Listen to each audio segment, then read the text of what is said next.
мүгедектігі бар адамдардың өмір сүру сапасын арттыру, сондай-ақ өмірлік қиын жағдайда адамдарға көмек көрсету үшін оларға әлеуметтік медициналық, тұрмыстық, психологиялық, педагогикалық, еңбек, мәдени, экономикалық және құқықтық қызметтер көрсетіледі. Бұл қызметтерді қажетті біліктілігі бар әлеуметтік жұмыскерлер ұсынады. 2024 жылы әлеуметтік жұмыскерлер үшін кәсіптік стандарт бекітілді.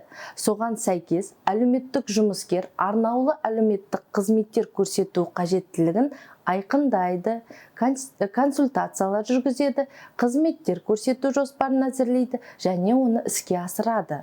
Арнаулы әлеуметтік қызметтерді тағайындау кезінде оларды алушылардың жасы мен денсаулық жағдайы, оңалтудың жеке бағдарламасын мазмұны, қозғалыс белсенділігінің төмендеу дәрежесі және тұру жағдайлары ескеріледі.